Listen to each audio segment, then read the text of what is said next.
السلام علیکم ورحمۃ اللہ وبرکاتہ۔ الحمد للہ رب العالمین وبہ نستعین والصلاة والسلام علی اشرف الانبیاء والمرسلین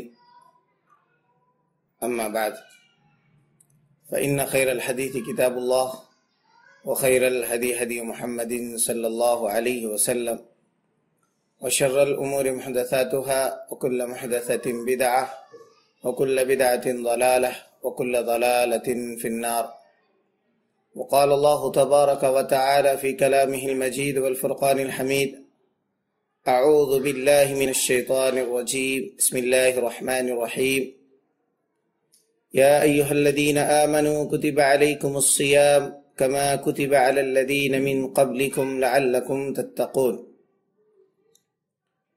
محترم سامعین،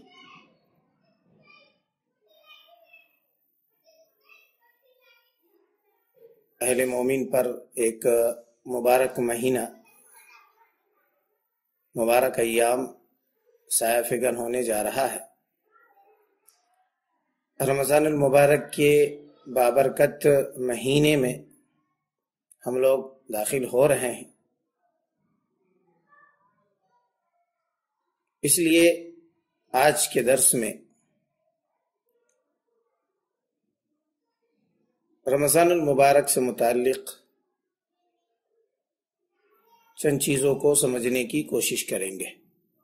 اللہ رب العالمین ہم سب کو اس کی توفیق دے، آمین۔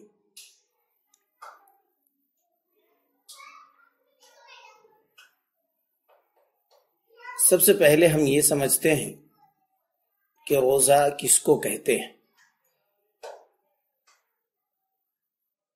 روزہ کا لغوی معنی ہوتا ہے رکنا۔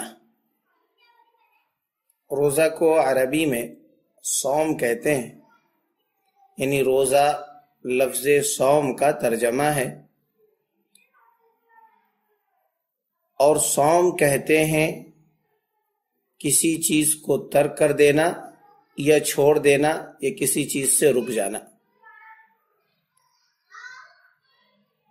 شرعی اصطلاح میں امام ابن حجر العسقلانی اور دیگر علماء سلف رحمۃ اللہ علیہم اجمعین نے جو صوم کی تعریف کی ہے، کہتے ہیں کہ فی الشرع امساک مخصوص فی زمن مخصوص عن شیء مخصوص بشرائط مخصوصۃ، مخصوص انداز سے، مخصوص وقت کے لیے، مخصوص چیزوں سے، مخصوص شرائط کے ساتھ اپنے آپ کو روکنے کا نام روزہ ہے، صوم ہے۔ مخصوص چیزیں کیا ہے، مخصوص وقت کیا ہے، مخصوص شرائط کیا ہے؟ اگر تعریف کو آپ ذہن میں رکھیں گے تو تعریف سے تین باتیں نکل کر سامنے آتی ہیں۔ پہلی بات جو نکل کر سامنے آتی ہے کہ مخصوص وقت کیا ہے، تو مخصوص وقت روزے کے لیے صبح صادق سے غروب آفتاب تک، صبح صادق سے غروب آفتاب تک اپنے آپ کو مخصوص چیزوں سے روکنے کا نام روزہ ہے۔ اب مخصوص چیزیں کیا ہے، اس کو بھی سمجھنا ہے۔ تو آپ اگر شرعی دلائل پر شرعی نقطہ نگاہ سے دیکھیں گے تو تین چیزیں بالخصوص اس میں آتی ہیں جس کو روکنا ہے اور جس کو بیجا استعمال سے باز رکھنا ہے، اجتناب کرنا ہے، رکے رہنا ہے۔ وہ تین چیزیں کیا ہے؟ اس میں پہلی چیز انسان کا زبان ہے، یعنی انسان کا زبان فحش گوئی سے، فحش کلام سے، چغلی سے، غیبت سے، گالی گلوچ سے، برائی سے، شر سے باز رہے۔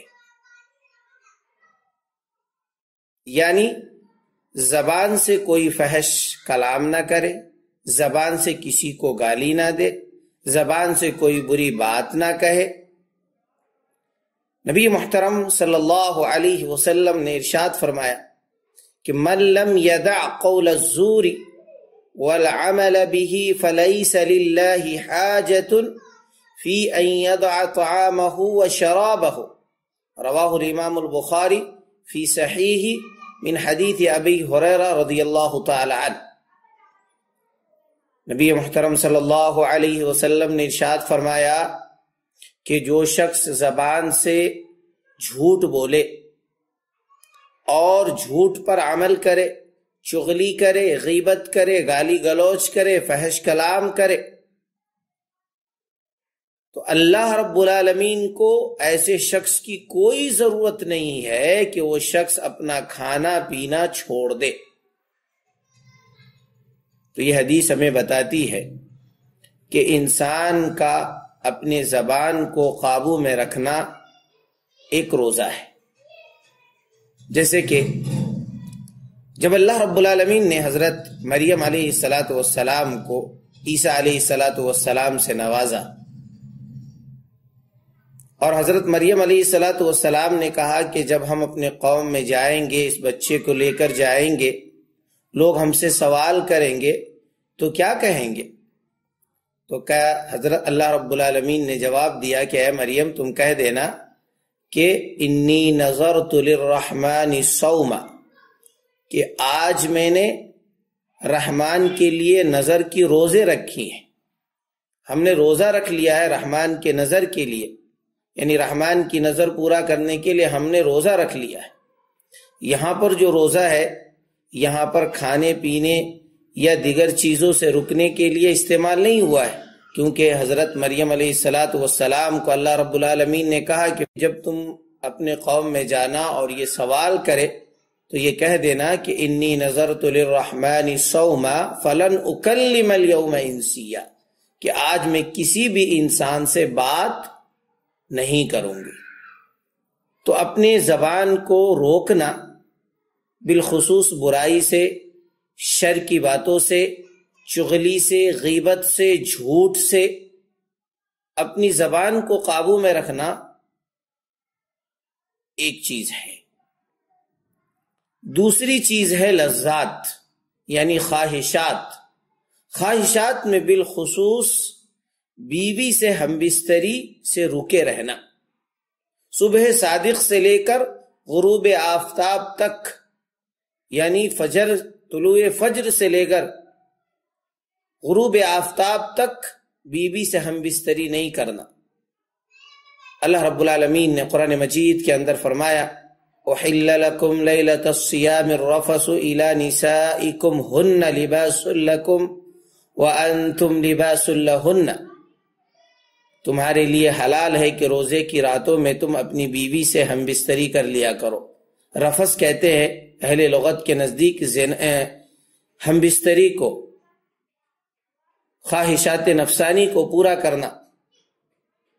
تو اللہ رب العالمین نے آیت کے اندر کہا کہ روزے کی راتوں میں اپنی بیوی سے ہمبستری کر سکتے ہیں، لیکن دن میں ہم بستری نہیں کر سکتے، کیونکہ روزے کی حالت میں ہم بستری کرنا یہ کبیرہ گناہ ہے، اور ایسا کرنے والے شخص پر سزا مقرر کیا ہے شریعت اسلامیہ میں۔ تو بیوی سے ہم بستری کرنے سے بھی رکے رہنا، یہ دوسری چیز ہے۔ تیسری چیز معقولات ہے، مشروبات ہے، یعنی کھانے پینے سے رکے رہنا۔ طلوع آفتاب سے لے کر غروب آفتاب تک کھانے پینے سے رکے رہنے کا نام بھی روزہ ہے۔ قرآن مجید کے اندر اللہ رب العالمین نے فرمایا کہ کلوا واشربوا حتی یتبین لکم الخیط الابیض من الخیط الاسود من الفجر، سفید دھاگے تک یعنی طلوع فجر تک خوب کھاؤ پیو، اور جب طلوع فجر ہو جائے تو ثم اتموا الصیام الی اللیل، پھر رات تک تم اپنے روزے کو پورا کر لو۔ تو تعریف کے اندر جو علماء سلف کے روشنی میں تعریف کی گئی ہے شرعی اصطلاح کے مطابق، اس کے اندر 3 چیزیں شامل ہیں، 3 چیزیں آتی ہیں۔ پہلی چیز، انسان اپنی زبان سے فحش گوئی نہ کرے، جھوٹ چغلی غیبت وغیرہ نہ کرے، اپنی خواہشات کو روکے رکھے، اپنے خواہشات کو مات دے، اپنے خواہشات پر قابو کرے، اپنے خواہشات پر کنٹرول کرے، بیوی سے ہم بستری وغیرہ نہ کرے۔ اور تیسری چیز معقولات اور مشروبات ہے، یعنی انسان کھانے پینے سے رکے رہے، اسی کا نام روزہ ہے، اسی کو روزہ کہتے ہیں۔ یہ بات روزے کی تعریف کی حد تک تھی۔ اللہ رب العالمین سے دعا ہے الہ العالمین ہم کو اور آپ کو جب تک اللہ رب العالمین اس دنیا میں زندہ رکھے، اسلام ایمان سلامتی کے ساتھ زندہ رکھے، اور جب خاتمہ فرمائے خاتمہ بالخیر فرمائے، آمین۔ اقول قولی ھذا استغفر اللہ لی من کل ذنب فاستغفروہ انہ هو الغفور الرحیم۔ السلام علیکم ورحمۃ اللہ وبرکاتہ۔